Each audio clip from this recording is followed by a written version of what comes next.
In this section, we're going to start talking about design and some ways of making our application look a little bit better. The first thing we're going to do is implement what's called Twitter Bootstrap. It's a HTML, JavaScript, CSS framework that allows you to have a lot of built-in classes and methods for making your application look better in a much more rapid way. It lets you have built-in style options such as classes for centering an item, something that seems like it'd be basic, but for anyone who's dealt with a lot of HTML or CSS design before, they know it's not quite as easy as it may first appear. What Bootstrap does is it lets you kind of get past some of the basic elements, and it does that work for you, as you'll see us do a few things in the demo. Some of the elements we're going to be using are the customizing the alerts and making those look better. Right now they're just plain text, and so now we're going to be able to add some colors and be able to have users click out of them and do different things like that. We're also going to style our navigation bar, so it's going to be a lot easier to navigate around the site. It's going to look a lot more professional, and Bootstrap offers a wide range of different ways to set that up. And one of my favorite ways of using Bootstrap is the way it handles tabular data. It has a great, very clean looking interface for tables that show subtle highlighting and let you do formatting in a really good looking way. And then also for forms.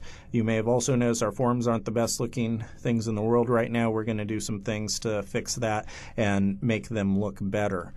To implement it, we need to edit our gem file and put in Sass Rails 4.0 and then Bootstrap Sass 3.11, and then that's going to let us pull in all the Bootstrap dependencies, and we'll run bundle install. And one thing we do have to make sure we do is we change the file name for our style sheet for our application. So application right now is application.css. We just need to add a .scss so that it uses the Sass version of the CSS instead of just the pure version. And then in our new CSS file, we just have to call import Bootstrap. And when we do that, it's going to import all the different dependencies and CSS files that let us use Bootstrap in our classes and in our files. So now let's get to the demo.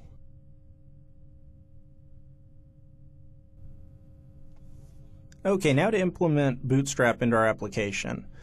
You can see that Sass Rails already came by default, and they're putting it in at 4.03 for the version, which should work. And now we just have to install Bootstrap. So I'm going to do gem and bootstrap -sass, comma, and then we'll give it a version number of 3.11. So we'll give it that, and 1, and that should work. Now bundle install to install the Bootstrap dependencies.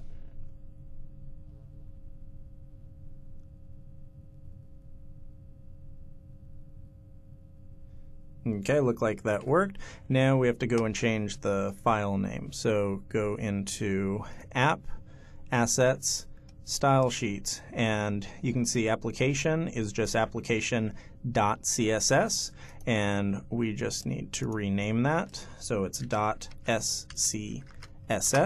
Hit return, and that'll work. Now one thing you'll notice that happens in our Git repository is if I do git status, it's going to show that as deleted. So just make sure that, and we'll do it in a second, but make sure that you remove that.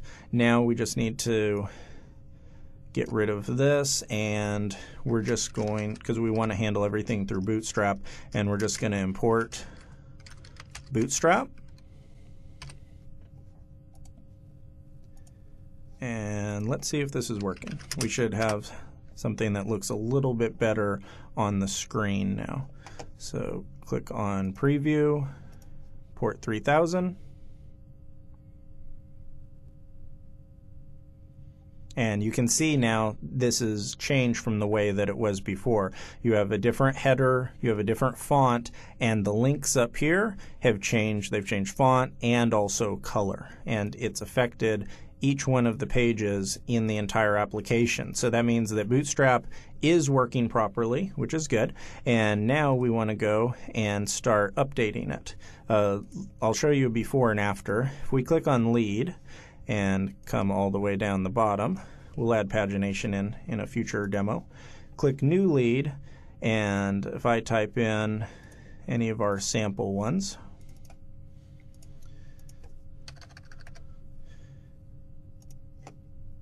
you see the notification that we got, this lead was successfully created. That's not the best looking kind of look and feel. So we want to add some alerts that have some color, have the ability to be clicked out of, and things like that. So I'm going to come back here and open up the application folder and close out of assets, go to view, and go into our layouts. Right now it's pretty bland, and so if we want to customize the alerts, we're going to want to put them right under the navigation. And the other thing we want to do, Bootstrap offers a really nice container class. And we want everything to go inside that container. So to do that, I'm going to type in div class container, and then below the yield, I'm going to end that div. And to get it to line up, let's have it come here. And so now everything is within this container. If I click save, come back and hit refresh, you can see that it moved it off of the side of the margin. So that means our container is actually starting here. And this is something you want to do not just for Bootstrap enabled sites, but really any sites, just so you're not running one part of the site all the way up against the margin of your browser window. So now that we have that, now we're going to add our flash messages. And so I'm going to kill this line and come down here, and we're going to add these. Now we need to do some embedded Ruby, so we're going to do if. And notice I did not put a equal sign after that because this is just a conditional. I don't want this if statement to actually show. I want it to only show the contents inside of it. So if notice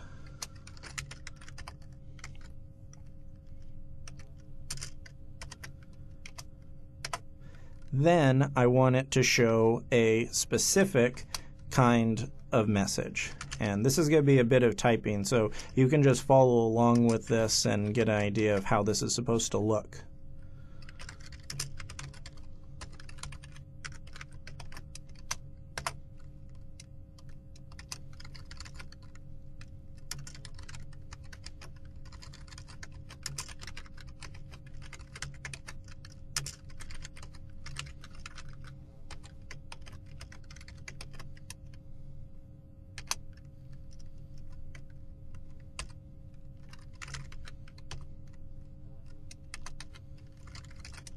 Okay, so this first line right here, line number 20, div class alert success. The way that Bootstrap works is when you have things separated with spaces, it means these are calls to two different classes. So we're calling the alert class, and we're also calling the alert-success class. So both of those CSS style sheet classes are going to get run. And then this next line, 21, is saying we want a button. And it's a button of type button.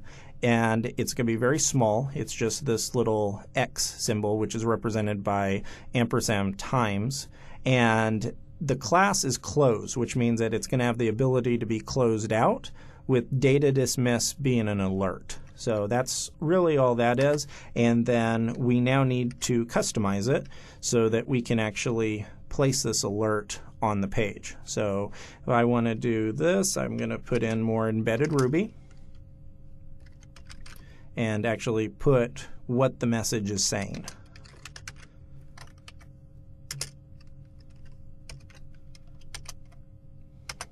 Okay, so that's there. And now we just end this div. Okay, so that is if it's a flash notice. We also have two other types. So we want to, I'm going to take this and copy it so you don't have to watch me typing all of this. Clean up the indentation.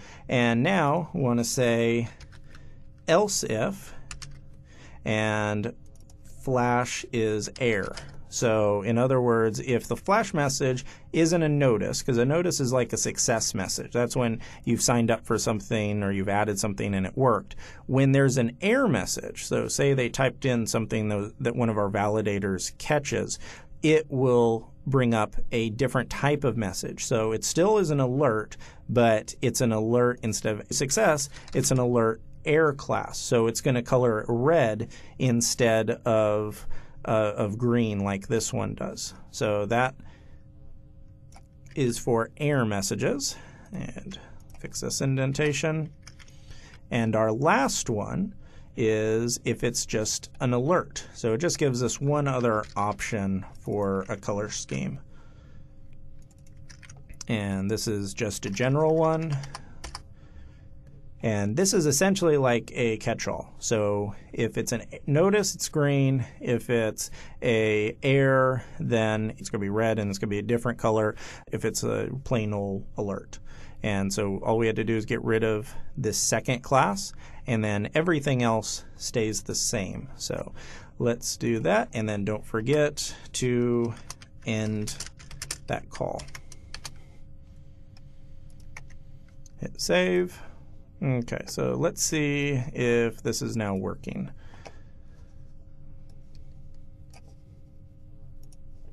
Hit new lead.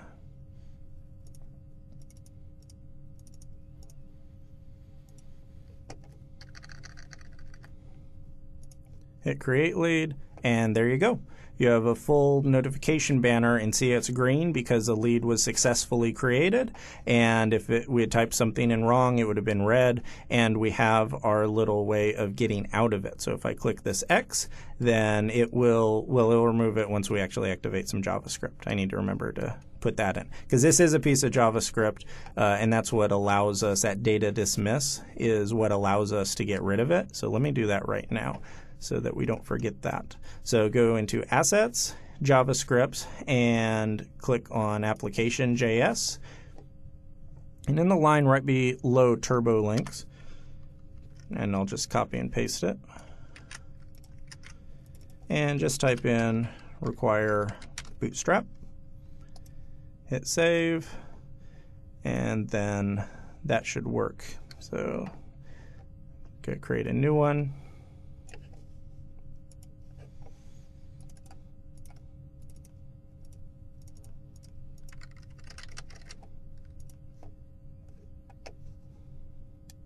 And there you go. So that works. So that's how you can implement a great looking alert function.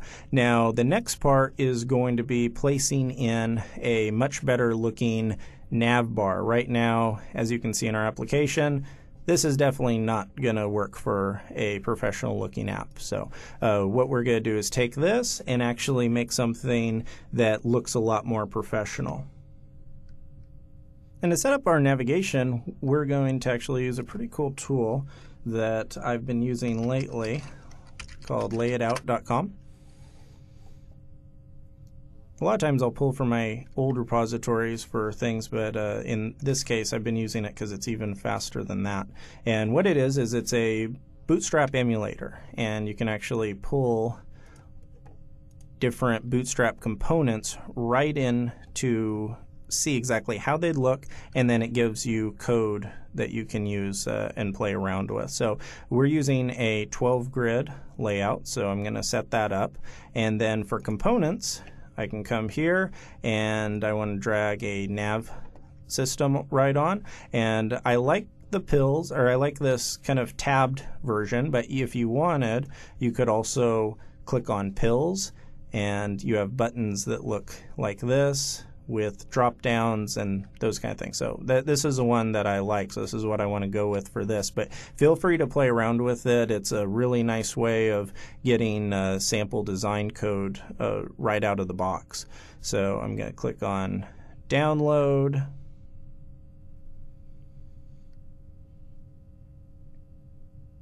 and then click on Continue Non-Logged. And here is all the code that you're going to need. It's not anything too crazy, it's just regular HTML code. So I'm going to copy this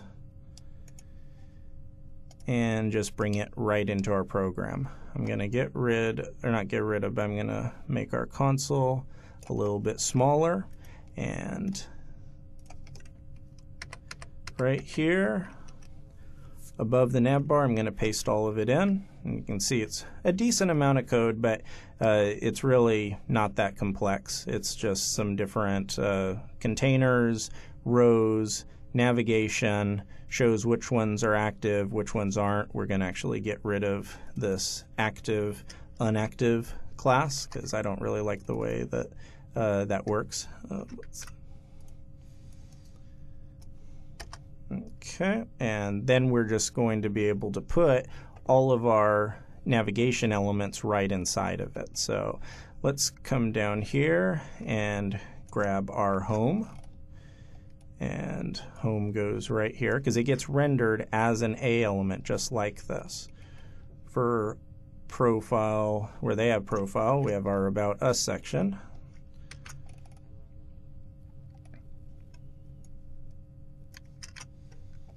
And we don't want this disabled. That's the way they had it so no one could click on it. And they had messages. We're going to have contact.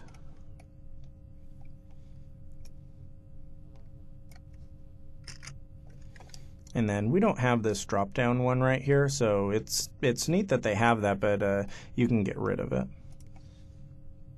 And just make sure that you have this lined up, and you want to pull out this LI element, which is just another list element.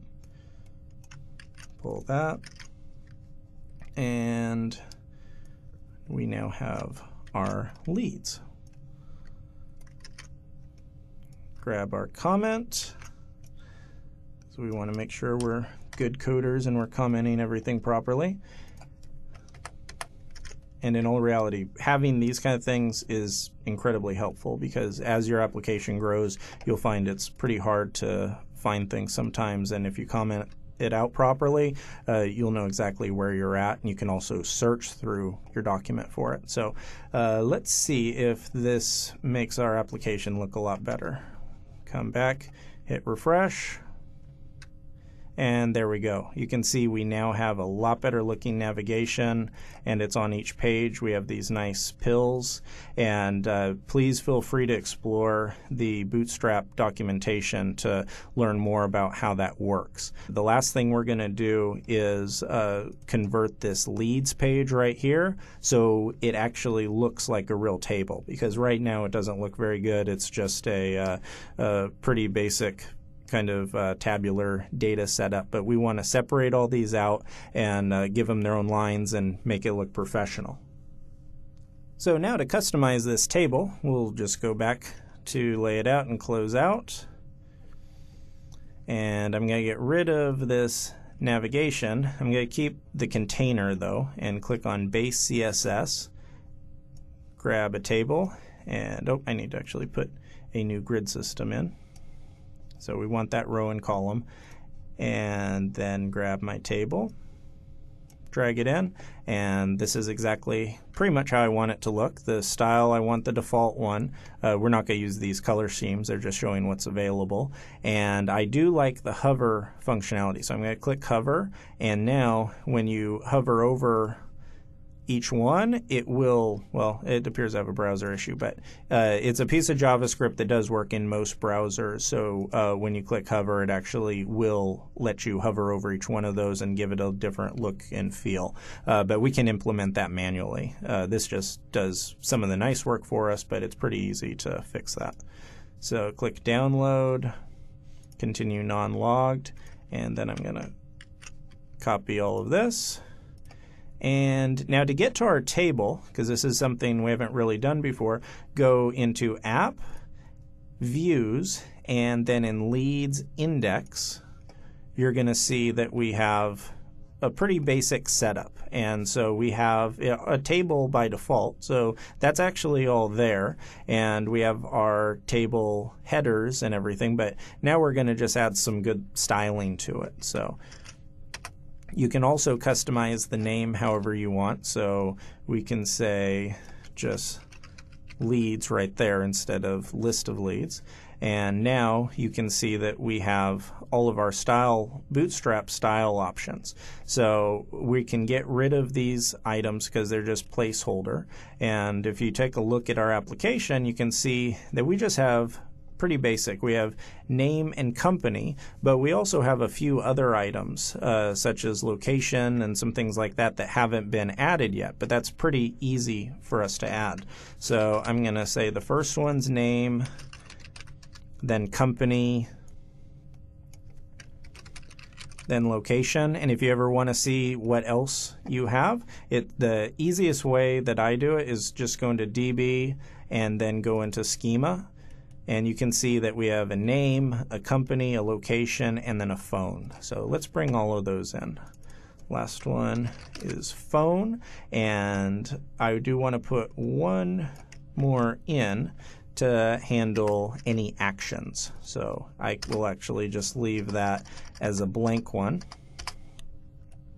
And then we can come and put it all in here. Now, you're not going to need all of these different items because obviously we only need one row. And so we're going to be able to just take that one row and iterate over it again and again with each of our items. So we can take out all of these except the top one. So it appears to be, let's see, the top one is just that default. So I'm going to get rid of all of these. And that looks like that's all set up properly. And now you can see we could actually use a lot of this right here. So I want to take out our leads, and I don't want it iterating over the column headers. I only want it iterating through the rows. So I put it right under my body, and it's going to go through each one of the leads, and it's going to assign a iterator variable called lead. So I have that, and after that I want to have each one of these rows. So I have lead.name, which is going to be our first one. Then I have, and I can get rid of it here, then I have lead.company.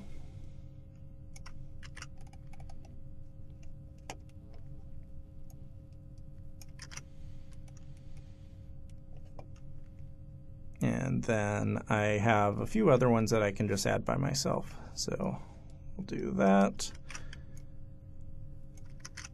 And for this one, we're going to call this location. And then the last one, we're going to call phone. So now we have all of those, and then we want one of the actions there. We could pick any of them. I'm not going to put show because I'm going to show you something else on that. We can do edit or delete, and so I'm going to just put edit for this one, and we'll implement delete later on. So to do that, we're just going to do another one. Paste that in, and that's going to give us one more column. And then make sure after the table row, right before the body, that we're ending it, or else you'll get a very nasty little error. And I want to change this from a BR to an HR. And that's a lot of code to change, so we'll see if this works. Okay, hit save, and let's just restart the server. Just give it a little time to breathe. Preview, port 3000. Let's go see what our leads table looks like. And there you go. This looks a lot better. You can see it's a whole different look and feel than the application looked just 10 minutes ago. And this is without changing any real Ruby code. We're just changing a way to display this. And we're going to get into, you can see right now you have 150 different items loading. And if you started to grow your list, this is going to get kind of nasty. So shortly we're going to go into things such as adding pagination, so you can go through different pages, and you can also edit additional links or add additional links like deleting or showing or anything like that. So there's still a lot more to do, but it's definitely shaping up nicely.